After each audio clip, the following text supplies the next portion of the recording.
Frères et sœurs, amis, soyez les bienvenus. C'est avec joie que nous vous accueillons de la part de notre Seigneur Jésus-Christ dans le partage de sa parole sur le site de l'église La Bonne Nouvelle de Thionville. Vous avez certainement vécu ces derniers temps un événement majeur à travers le monde, même on le voit, et cela a certainement interpellé plusieurs personnes au début de cette pandémie de coronavirus. Et puis, avec le temps, les consciences se sont estompées. Vous l'avez certainement remarqué, qu'il faut maintenant régulièrement rappeler les mesures de prévention, tellement les gens sont très vite devenus oublieux ou même superficiels. Par contre, tout au début de cette pandémie de Covid-19, il y avait eu en Chine un lanceur d'alerte. C'était un médecin chrétien. C'est quelqu'un qui avait alerté l'opinion publique, mais il a été réduit au silence. D'autres, après lui, ont relayé l'information, mais peu de personnes ne voulurent les croire. On s'aperçoit que quand quelqu'un annonce quelque chose qui dérange la conception que le plus grand nombre s'est fait, on ne veut pas l'entendre. Pourtant, la chose arrive et c'est une réalité. Je vous invite aujourd'hui à entendre avec moi cette lecture de la parole de Dieu pour nous aujourd'hui. C'est pourquoi je vous invite à prendre votre Bible au chapitre 12 de l'Épître aux Hébreux. Et je suppose que vous avez chacun votre Bible afin justement de pouvoir y puiser au quotidien cette bonne nourriture spirituelle que nous avons tous besoin afin de nous édifier, de nous fortifier dans ce que Dieu nous demande. Ainsi, on va voir en faisant cette lecture le danger qui menace les pèlerins en ce monde, car nous sommes tous des voyageurs et des pèlerins à travers ce monde. Donc prenons le chapitre 12 de l'Épître aux Hébreux et nous allons prendre les versets 25 à 29. Je vais vous faire la lecture. Gardez-vous de refuser d'entendre celui qui parle. Car si ceux qui refusèrent d'entendre celui qui publiait des oracles sur la terre n'ont pas échappé, combien moins échapperons-nous si nous nous détournons de celui qui parle du haut des cieux, lui dont la voix ébranla alors la terre et qui maintenant a fait cette promesse. Une fois encore, j'ébranlerai non seulement la terre, mais aussi le ciel. Ces mots, une fois encore, indiquent le changement des choses ébranlées comme étant faites pour un temps, afin que les choses inébranlables subsistent. C'est pourquoi, recevant un royaume inébranlable, montrons notre reconnaissance en rendant à Dieu un culte qui lui soit agréable, avec piété et avec crainte, car notre Dieu est aussi un feu dévorant. Recueillons-nous un instant par rapport à ce que nous venons de lire. Éternel, notre Dieu, nous nous plaçons devant toi, nous nous plaçons devant ta grâce et ton grand amour. Comment ne pas t'aimer toi qui nous as aimés le premier? Seigneur, que chacun puisse découvrir en ce jour par ta parole que tu es un grand Dieu et que nous puissions appliquer notre cœur à te rendre un culte, Seigneur, qui soit selon ta volonté, dans ta sainteté. Père Céleste, aide-moi aussi à proclamer ta parole afin qu'elle édifie toujours sur les fondements de ta vérité. Nous te sommes reconnaissants, Seigneur, aussi, notre Dieu, de nous interpeller par ce texte.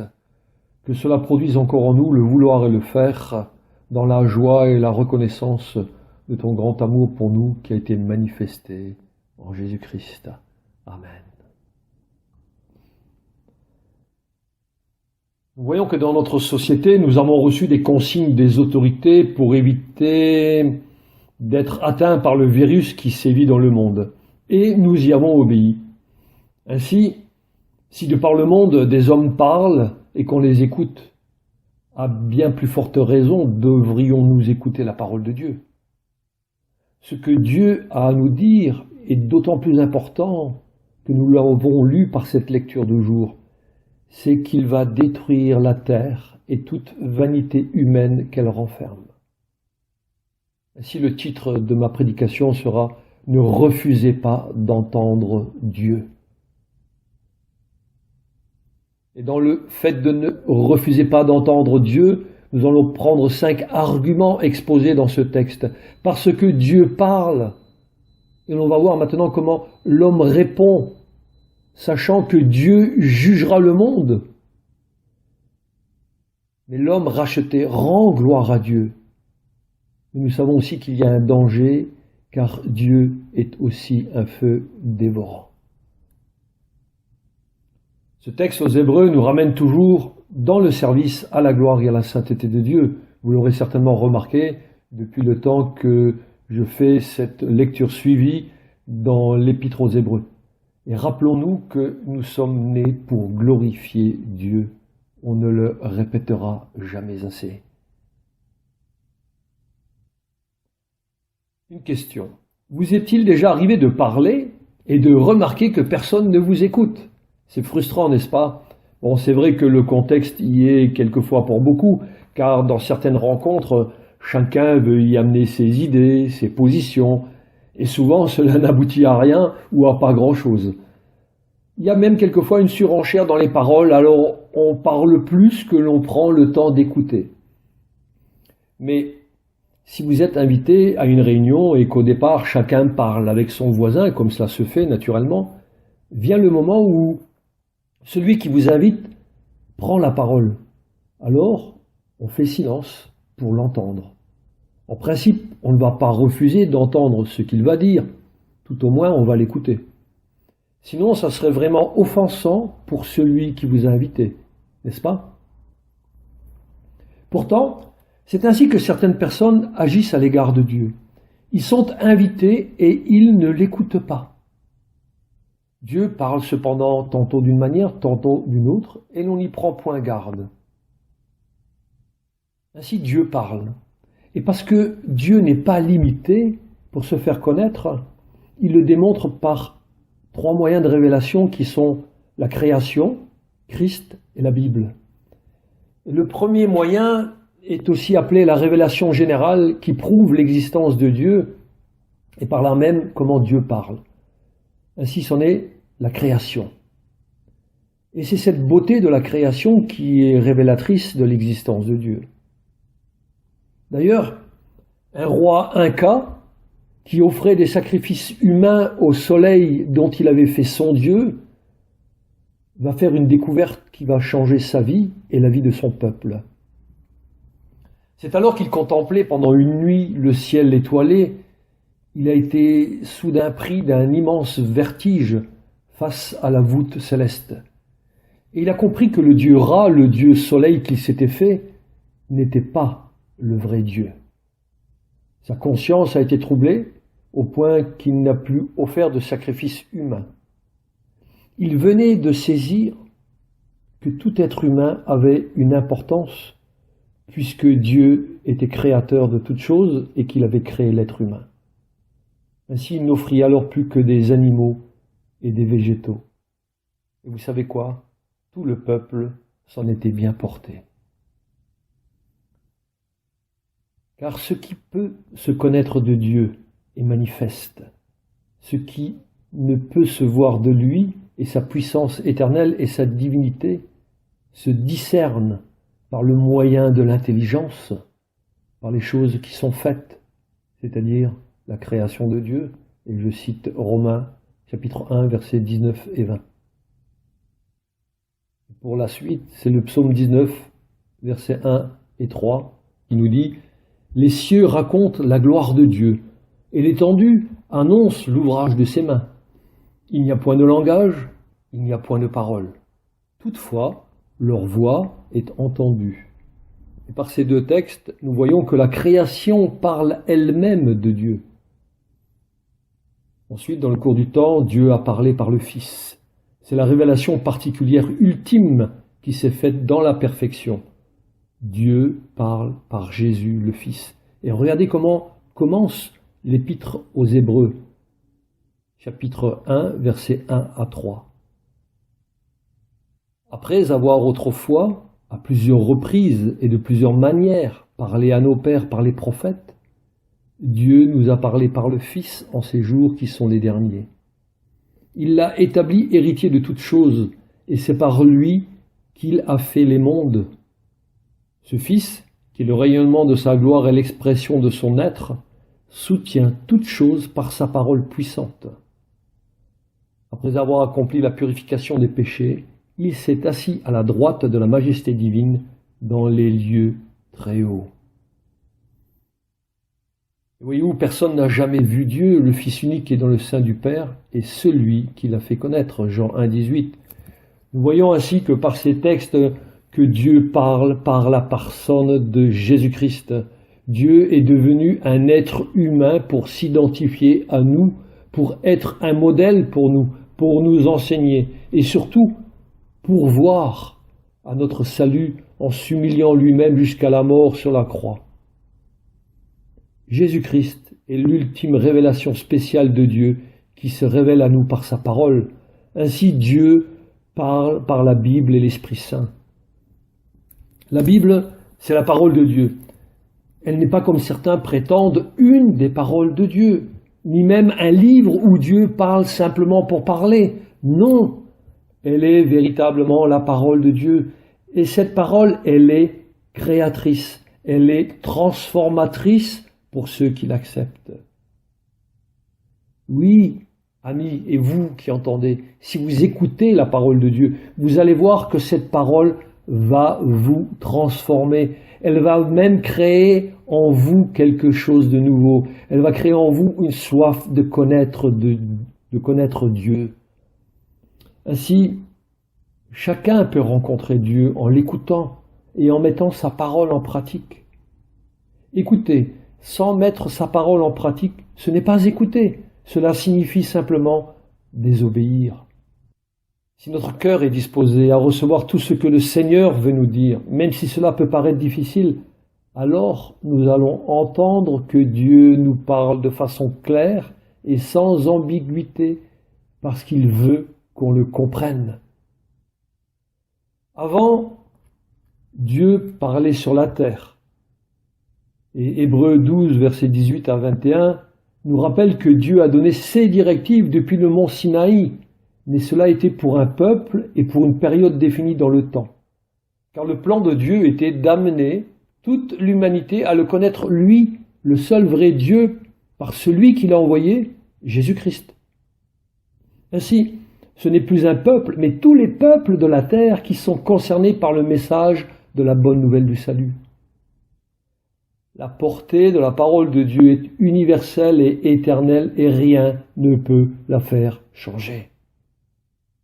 Alors si Dieu parlait avant à un peuple depuis la montagne du Sinaï, maintenant Dieu parle du haut des cieux et sa parole est descendue parmi nous.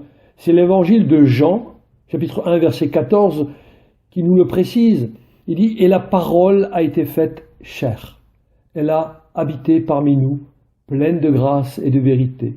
Et nous avons contemplé sa gloire, une gloire comme la gloire du Fils unique venu du Père. »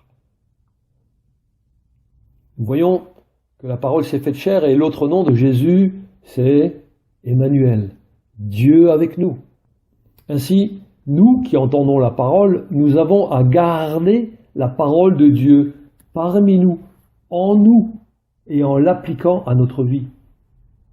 Tout ce que Dieu a à nous dire se trouve dans la Bible. Et le Saint-Esprit accompagne notre lecture biblique. Ainsi, la Bible et le Saint-Esprit sont tous deux nécessaires pour qu'il y ait révélation et pour qu'il y ait transformation dans notre vie. Calvin, théologien et réformateur français du XVe siècle, le dit ainsi. La Bible, sans l'Esprit, est une lettre ou une écriture morte qui ne révèle rien. De son côté, l'Esprit, sans la Bible, est muet. Il ne dit, n'apprend, n'enseigne, ne révèle rien. Mais le Saint-Esprit rend vivant pour nous ce que dit la Bible. Et c'est l'affirmation de Jésus en Jean 14, 26. Mais le Consolateur, l'Esprit Saint, que le Père enverra en mon nom, vous enseignera toutes choses et vous rappellera tout ce que je vous ai dit. Et l'Esprit Saint de Dieu nous rappelle que toute écriture est inspirée de Dieu et utile pour enseigner, pour convaincre, pour corriger, pour instruire dans la justice. Dieu parle du haut du ciel par son esprit en nous, car l'Esprit Saint vient du ciel, de Dieu, et il nous parle des choses du ciel pour que nous fassions ici-bas les choses selon la volonté de Dieu, et non pas prendre le nom de Dieu ou du Saint-Esprit pour faire des choses selon un concept humain. Dieu a envoyé son Saint-Esprit, Dieu parle par son évangile, ainsi tout est complet. Il n'y a rien besoin de rajouter ou d'enlever. La révélation de Dieu est complète maintenant. Et la Bible nous présente aussi bien le salut que le jugement pour ceux qui refusent le salut en Christ seul. En vérité, je vous le dis, celui qui écoute ma parole et qui croit à celui qui m'a envoyé a la vie éternelle et ne vient point en jugement, mais il est passé de la mort à la vie. Ce sont les paroles mêmes de Jésus en Jean 5, 24. Oui, Dieu parle encore aujourd'hui. Il invite le pécheur. Ne le refusez pas, car refuser Christ qui est mort sous le bois de la croix pour vos péchés entraîne la perdition pour l'éternité.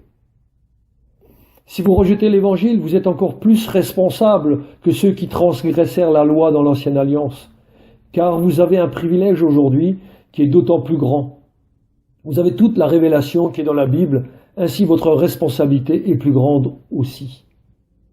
Comprenez bien, les exigences ont changé. Nous avons une révélation complète en Christ. Dieu demande notre obéissance puisqu'il a tout fait pour que nous puissions lui obéir. Nous avons la création, Dieu a envoyé Jésus et nous avons la Bible. Ainsi Dieu parle. Voyons maintenant cette deuxième argumentation. L'homme répond à Dieu. Et il n'y a que deux possibilités. Soit c'est la foi en Dieu, soit c'est un refus. C'est l'un ou l'autre. Il ne peut y avoir de neutralité dans la réponse de l'homme à Dieu, car la parole de Dieu ne retourne pas à lui sans effet, selon Ésaïe 55, 11. Ainsi en est-il de ma parole qui sort de ma bouche. Elle ne retourne point à moi sans effet, sans avoir exécuté ma volonté et accompli mes desseins. Alors maintenant, la question est de savoir quel effet la parole de Dieu a dans ma propre vie, puisqu'elle ne retourne pas à vide. C'est cette interrogation-là que je me propose que vous vous posiez vous-même. La réponse est, ou alors nous nous sommes approchés pour croire, et donc être sauvés, et la vérité nous rend témoignage, ou alors les personnes s'approchent de Dieu en étant incrédules, et elles restent donc perdues. Il n'y a pas de neutralité. Amis, Dieu nous aime. Nous faisons partie de sa création. C'est pourquoi il nous met en garde ici dans le texte aux Hébreux du refus d'entendre celui qui nous parle. Ainsi, il y a plusieurs refus d'entendre Dieu. Il y a un refus délibéré. Ce sont les personnes qui rejettent complètement la parole de Dieu. Ils ne veulent rien savoir. Ensuite, il y a ceux qui se disent chrétiens mais qui refusent la divinité ou l'humanité de Christ. Et parmi eux, il y a les témoins de Jéhovah. Il y a aussi ceux qu'on appelle les apostats. Ce sont des personnes qui ont l'apparence du vrai, mais à la fin, ils rejettent Dieu. Judas en est l'exemple biblique. Il faisait ce que les autres apôtres faisaient. Il les accompagnait, il avait même vu des miracles, mais son cœur était resté rebelle. Et dans les églises, il y a toujours ce genre de personnes qui se donnent une belle apparence, une bonne apparence d'être sauvés. Ils font tout comme les autres, mais leurs œuvres démontrent un jour qui ils sont réellement. Il y a aussi ceux qui ont goûté à l'Esprit de Dieu. Ce sont les personnes qui sont venues dans l'assemblée Et ils ont vu des cœurs transformés, des vies transformées. Ils ont entendu la parole, mais leur cœur est resté inflexible. Ils n'ont jamais pris une décision d'engagement envers Dieu. Si vous êtes de ces personnes-là qui refusent la parole, vous démontrez que vous n'êtes jamais passé par la repentance. Vos péchés vous restent imputés. Et le constat, c'est que vous finirez en enfer. Les personnes ne passent pas par la repentance, soit qu'elles sont ignorantes ou refusent de reconnaître la réalité de leur position de pécheur devant la sainteté de Dieu. C'est vrai. Mais alors si vous êtes ignorant au sujet des choses de Dieu, n'attendez pas, car Dieu, sans tenir compte des temps d'ignorance, annonce maintenant à tous les hommes, en tout lieu, qu'ils ont à se repentir. Et voyez-vous, cette annonce de l'Évangile est faite à toutes les nations. Ainsi, tous les hommes ont à se repentir devant la sainteté de Dieu. Nul n'est exclu. Et puis, il y a aussi ces autres personnes. Ce sont des chrétiens qui, tout en confessant Jésus-Christ, restent religieux. Ils laissent malheureusement les sentiments humains l'emporter sur la volonté de Dieu. Ils ont fait un jour une confession de foi, et malheureusement ils sont enclins dans leur démarche journalière de laisser leurs sentiments, tout ce qui est humain, la vieille nature, ils laissent tout cela l'emporter sur ce qui devrait être spirituel.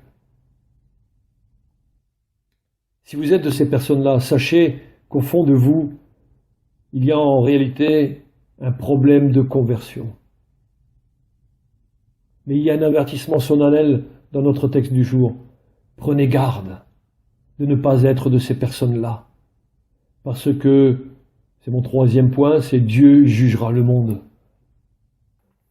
La Bible est là pour nous rappeler sans cesse la sainteté de Dieu. Et sachez-le bien, celui qui désobéit à Dieu ne restera pas impuni. Nous avons un grand salut en Jésus-Christ, alors ne négligeons pas la parole de Dieu. Dieu avait déjà ébranlé la terre au mont Sinaï, et la terreur et la frayeur avaient accompagné la parole de Dieu qui se faisait entendre. Nous allons prendre ce texte d'Hébreux 12, versets 18 à 21. Je fais la lecture. Hébreux 12, versets 18 à 21. Vous ne vous êtes pas approchés d'une montagne qu'on pouvait toucher et qui était embrasée par le feu, ni de la nuée, ni des ténèbres, ni de la tempête, ni du retentissement de la trompette, ni du bruit des paroles, tels que ceux qui l'entendirent demandèrent qu'il ne leur en soit pas adressé une de plus, car ils ne supportaient pas cette déclaration. Même si une bête touche la montagne, elle sera lapidée. Et ce spectacle était si terrible que Moïse dit « Je suis épouvanté et tout tremblant ». Nous remarquons que si à ce moment-là, c'était si terrifiant que ceux qui refusèrent d'écouter, donc d'obéir, ceux-là même furent jugés, combien plus nous-mêmes qui avons connu les bénédictions et les privilèges de la nouvelle alliance par Christ, eh bien nous allons être jugés plus sévèrement, car nous avons aussi une plus grande responsabilité, puisque nous avons l'Esprit de Dieu en nous. Car devenir chrétien, être chrétien, est un engagement total. Nous avons besoin de bien réfléchir à cela. Et les prodiges terrifiants du mont Sinaï ne sont en fin de compte que l'image prophétique du jugement final que Dieu va exercer sur la terre. Dieu annonce par avance qu'il va ébranler non seulement une montagne, mais toute la création. Et cela se passera au bouleversement de toutes choses dont parle le prophète Agé, chapitre 2, cité au verset 2, où Dieu fait cette promesse. Une fois encore, j'ébranlerai non seulement la terre, mais aussi le ciel. Et cela se passera au moment où le jour du Seigneur viendra comme un voleur. En ce jour, les cieux passeront avec fracas, les éléments embrasés se dissoudront, et la terre, avec les œuvres qu'elle renferme, sera consumée.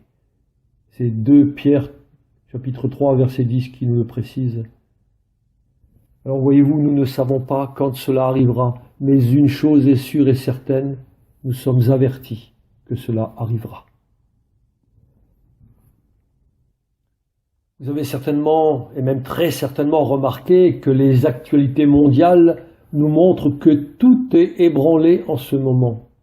Et je tiens à vous rassurer, cela fait partie des avertissements que Dieu utilise pour nous faire comprendre qu'il va faire s'écrouler tous les projets que les hommes ont échafaudés.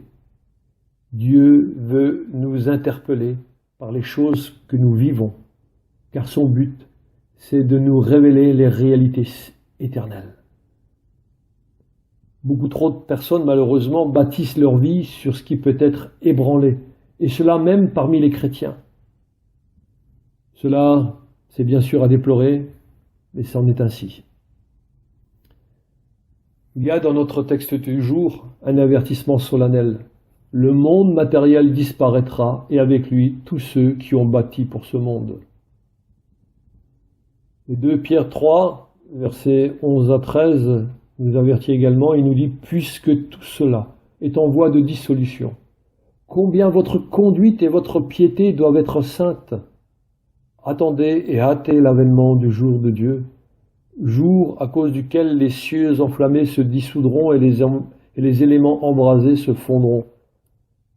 Mais nous attendons, selon sa promesse, des nouveaux cieux et nouvelles terres où la justice habitera. » Voilà notre espérance glorieuse, voilà l'orientation de la vie de celui qui a été racheté par le précieux sacrifice de Christ à la croix de Golgotha. Celui-là ne sera pas ébranlé, il subsistera dans le royaume éternel de Dieu et de sa sainteté. Celui-là seul qui aura mis sa confiance en Christ et dans l'obéissance à la parole de Dieu. Si ceux qui refusent Christ et l'obéissance à Dieu iront pour la perdition éternelle, les autres auront une destinée pour la félicité éternelle où la justice de Dieu habitera pour toujours. Amis, c'est un choix que vous avez à faire aujourd'hui.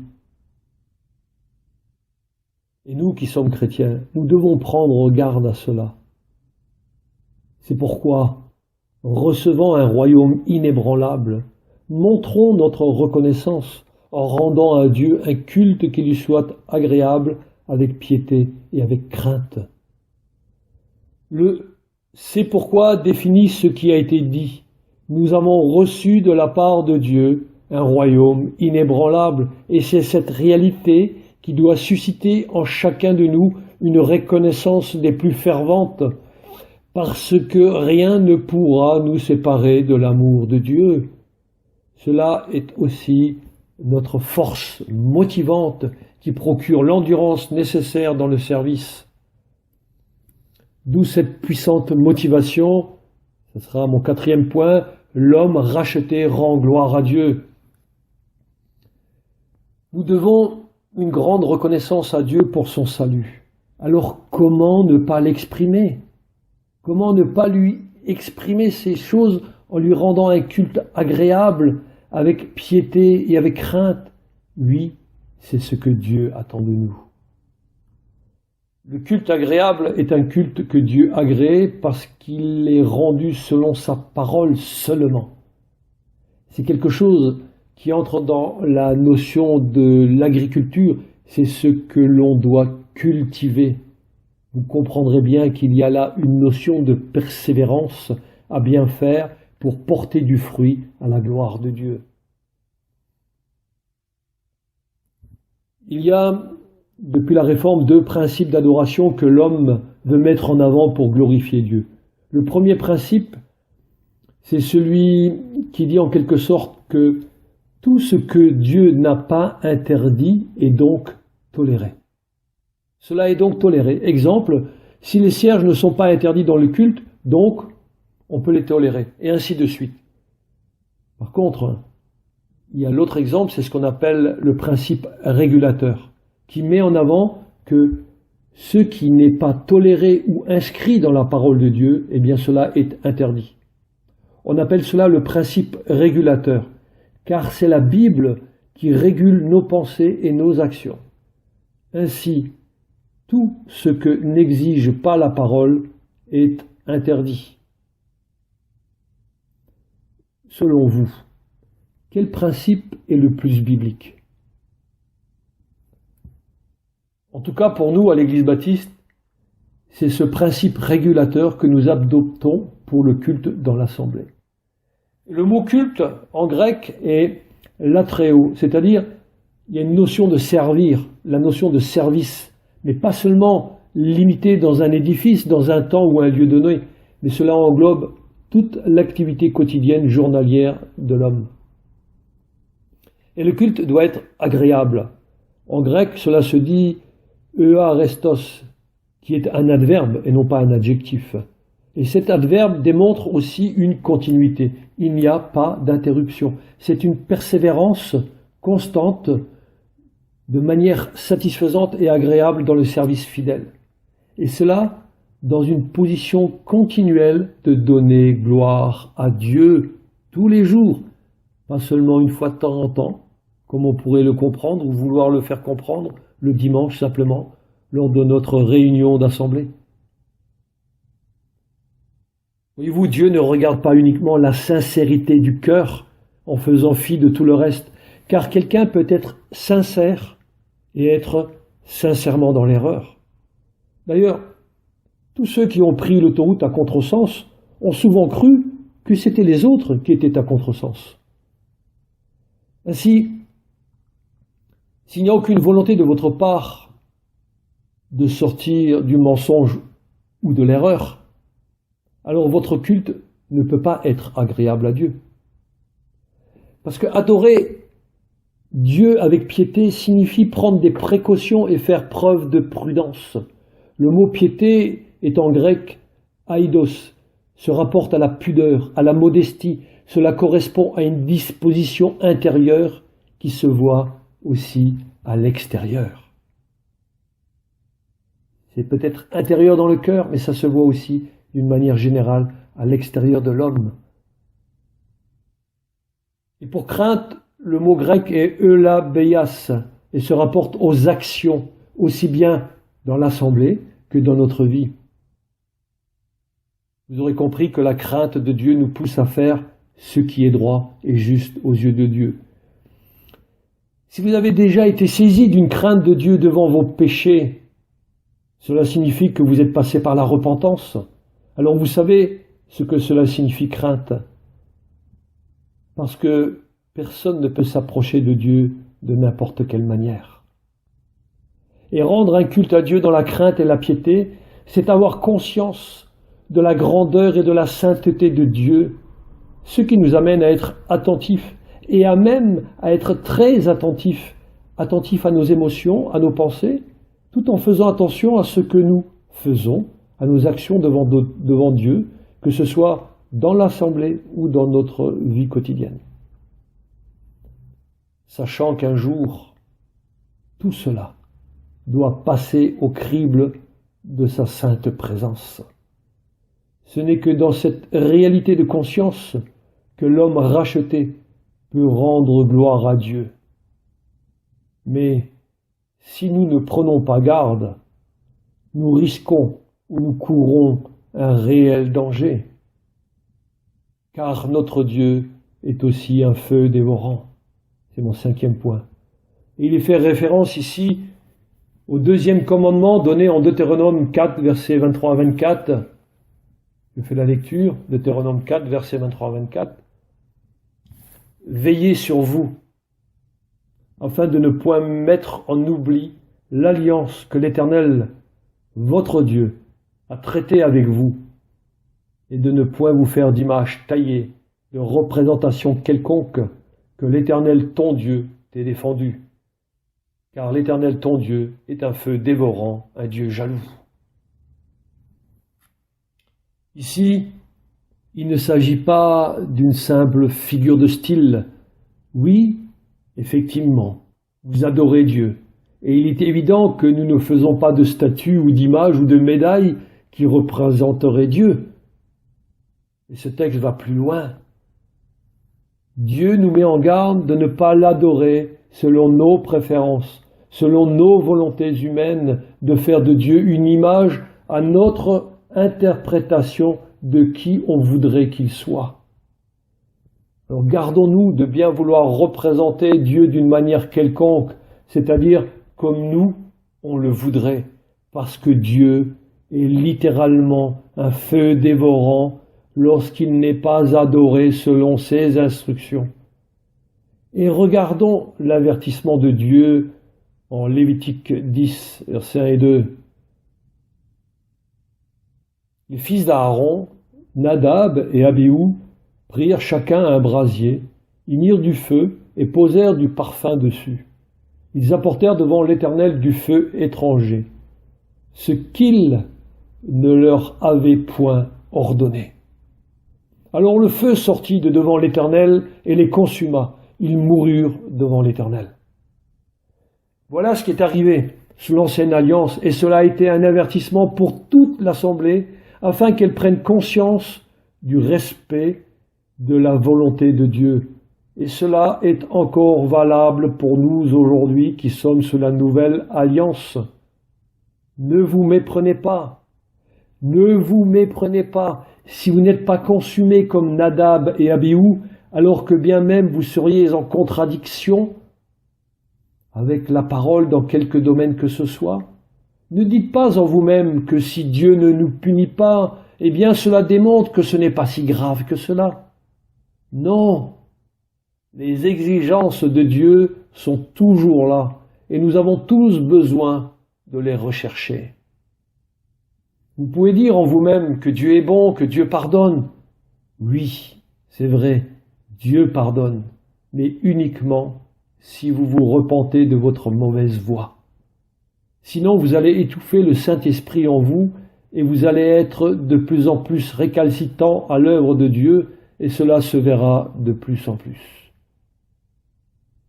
N'oublions jamais que si Dieu est patient, c'est pour que les personnes puissent changer, pas pour qu'elles restent dans leur déviance.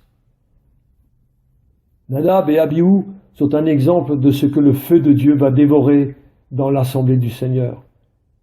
C'est un type du jugement de l'Église lorsque nous rencontrerons le Seigneur.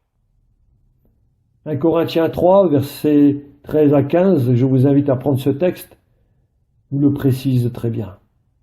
Je fais la lecture. 1 Corinthiens 3, versets 13 à 15. L'œuvre de chacun sera manifestée, car le jour la fera connaître, parce qu'elle se révélera dans le feu, et le feu éprouvera ce qu'est l'œuvre de chacun. Si l'œuvre bâtie par quelqu'un sur le fondement subsiste, il recevra une récompense. Si l'œuvre de quelqu'un est consumée, il perdra sa récompense. Pour lui, il sera sauvé, mais comme au travers du feu. Voyez-vous, l'Écriture nous apprend que c'est au jugement final que le feu de Dieu éprouvera son Église. Dans cette attente, chacun de nous sommes avertis aujourd'hui des conséquences de notre non-respect de la voie de Dieu. Le chapitre 12 se termine par un avertissement qu'il faut prendre au sérieux, car si dans l'ancienne alliance, ceux qui ont refusé d'écouter la parole de Dieu sont tous morts dans leur désobéissance, combien cela est plus grave encore pour ceux qui sont sous la nouvelle alliance de rejeter le message du Fils de Dieu venu des cieux, car aucun de ceux-là n'échappera à la colère de Dieu. Vous êtes invités à prendre une décision. Ne refusez pas d'entendre, mais au contraire, écoutez, observez et mettez en pratique la parole de Dieu en n'étant pas des auditeurs oublieux. C'est cela, entendre Dieu, qui demande qu'on lui rende un culte qui lui soit agréable, avec piété et avec crainte. Je termine par le psaume 127, verset 1, qui nous précise bien que si l'Éternel ne bâtit la maison, ceux qui la bâtissent travaillent en vain. Frères et sœurs, sachant que toute notre œuvre, notre culte et notre service à Dieu seront éprouvés par le feu du jugement, cela ne doit-il pas nous inciter à bâtir pour l'éternité, et non simplement pour ici et maintenant parmi les hommes, pour flatter l'ego de l'homme? Alors, que restera-t-il de votre œuvre lorsque le Seigneur l'éprouvera par le feu?